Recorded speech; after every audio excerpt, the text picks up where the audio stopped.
Halo guys, balik lagi bersama gue di Thinkhead. Kali ini gue mau ngebahas tentang VGA.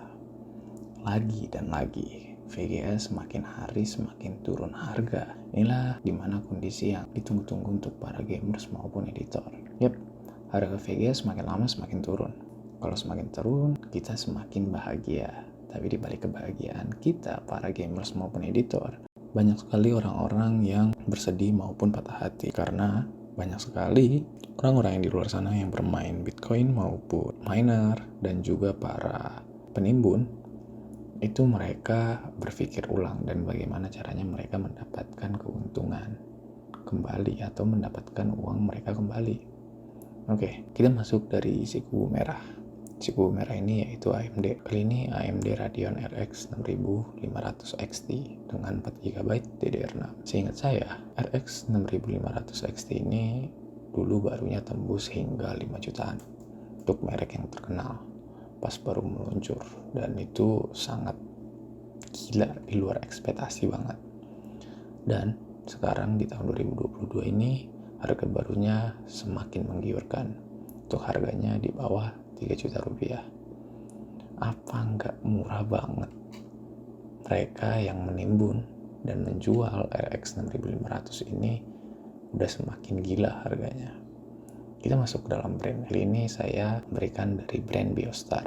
Biar kata namanya nggak terlalu terkenal seperti MSI, Asus, dan sebagainya. Tapi brand ini sudah teruji dan kualitasnya bisa dibandingkan dengan yang lainnya. Dan kemampuan bermain game dari RX 6500 XT ini lebih kencang dibandingkan dengan AMD RX 580 8GB. Yang terlihat jelas RX 580 ini lebih boros dan harga bekasnya itu masih ada yang menjual di atas 3 juta rupiah. Ada juga yang menjual 4 juta. Itu mereka sepertinya tidak melihat informasi dan pengecekan harganya secara global. Oke, kita keluar dari ngejulit ya. Sekarang kita melihat apakah si kubu merah ini cocok atau pantas untuk bermain games. Menurut saya ini masih cocok banget tahun 2022 ini. Yang saya sarankan adalah kalian untuk bermain di resolusi 1080p. Dan jika kalian menanyakan berapa daya power supply-nya, minimal dia ada di 300 watt dengan konektor 1x6 pin dengan TDP 107 watt. Dan ini cukup menarik dan irit dan kencang juga bagi teman-teman yang editor. Mungkin saya bisa katakan ini kurang recommended banget buat kalian, apalagi yang bermain After Effects. Lebih baik kalian lebih ke arah si kubu hijau karena kalian akan mendapatkan kuda core yang lebih besar. Oke, selanjutnya adalah dari Nvidia GT 1160 Super. Kita garis bawahi adalah Super dengan 6GB dengan DDR6. Selain dari brand AMD atau si kubu merah, si kubu hijau ini nggak mau kalah untuk banting harga di kelas supernya. Nvidia GT 1660 Super semakin sadar diri, dimana kalau harga mereka yang mereka patok sungguh sangat kemahalan. Harga sekarang GT 1660 sudah di bawah 4 juta rupiah. Waduh, mulai menggeser harga GT 1650 4GB GDDR6. Ya, walaupun tetap untuk harga GT 1650 GDDR6 masih bertahan dengan kesombongan dan keangkuhan mereka. Padahal jika kita cek di atas kertas, performanya cukup jauh sekali dengan GT 1660 dan mereka menjual 1660 Super di bawah 4 juta. Kalian tahu, yaitu adiknya 1650 Super. Nah, saya sampai sekarang detik ini masih nggak habis pikir kenapa mereka yang menjual 1650 Super masih nggak punya otak untuk melihat informasi secara global tentang harga VGA di saat ini. Apakah mereka buta ataupun mereka menutup mata atau mereka kelilit utang? Kita nggak tahu nih. Mungkin kedepannya mereka akan melihat secara globalnya. Dan untuk teman-teman yang bermain game, saya akan menyarankan teman-teman untuk tetap bermain di 1080p. Dan untuk power supply yang digunakan ada 300 watt dengan konektor 1x8 pin dengan TDP 128 watt. Ini jauh lebih boros banget ya. Tapi dari borosnya ini kita bisa melihat secara detailnya kencang dan juga lebih mahal dari XT 6500. Untuk teman-teman yang editor, mungkin saya bisa menyarankan ini, tapi untuk bermain After Effects mungkin teman-teman bisa melihat untuk yang ketiga ini. Mungkin ini teman-teman untuk editor After Effects maupun Premiere Pro mungkin akan sedikit tergiur.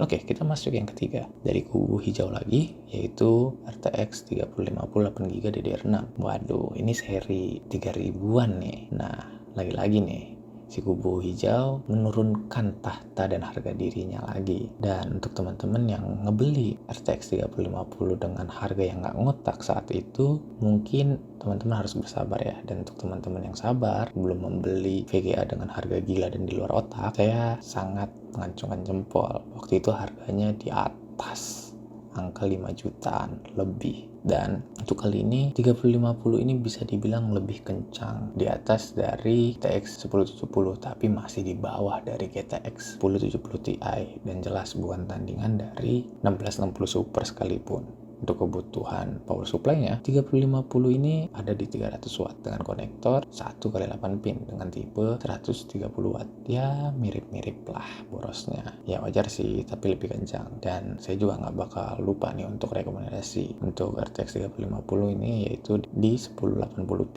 Dan untuk teman-teman yang bermain After Effects ya mungkin bisa kalian turunkan menjadi yang paling rendah. Mungkin di half ataupun di quarter itu masih bisa berjalan dengan lancar untuk di After Effects. Oke, selanjutnya yaitu untuk teman-teman yang editor, mungkin ini akan menjadi solusi untuk teman-teman, yaitu di RTX 2060. Kenapa? Karena RTX 2060 ini 6GB DDR6. Ya, untuk para editor After Effects ini masih jelas saya rekomendasi banget, apalagi bermain After Effects dan juga Premiere Pro maupun Photoshop. Game gimana bang? Nah, game juga masih aman sejahtera. Ya namanya juga ya, harga VGA udah mulai hancur-hancuran, tapi banyak banget nih AMD yang belum ikut hancur-hancuran nih. Nanti kita akan update ke depannya. Waktu itu saya pernah hunting di RTX 3050, harganya itu agak dekat-dekatan loh sama RTX 3050. Ya kurang lebih sama sih, 6 jutaan lebih. Dan sekarang harganya udah mulai anjlok. Dan harga anjloknya ini waktu itu di 3 bulan yang lalu. Dulu harganya 6 jutaan, sekarang udah menjadi 4 jutaan. Jatuh selisihnya yang sangat jauh sekali, drastis. Dan apa kabarnya nih dengan harga bekas dari RTX 2060? Ini masih jauh di atas RTX 3050, tapi masih di bawah RX 6500. Nggak jauh juga sih perbedaan performanya dengan RX 6500. Kemampuannya bisa dibilang deketan nih sama RX 2060. Dengan harga yang 5 jutaan bekas, masih aja gitu loh ada orang yang ngejual di harga 5 jutaan. Dan saya masih nggak habis pikir sih. Oke, untuk rekomendasinya untuk teman-teman yang ingin membeli ini untuk bermain games, ini bisa untuk 2K. Hal ini wajar sih kenapa bisa 2K, karena kemampuannya memang di atas 3050 dengan daya power supply-nya 450. Ini cukup sangat pemborosan, dan mungkin kalian akan dipukulin istri ataupun emak kalian di rumah nanti. Dan jangan lupa untuk konektornya 1x8 pin dengan TDP 1060 dengan TDP 160 watt, lebih boros dibandingkan RTX 3050. Tapi RTX 2060 ini sangat sang. Jadi kalian bakal pilih VGA yang mana nih?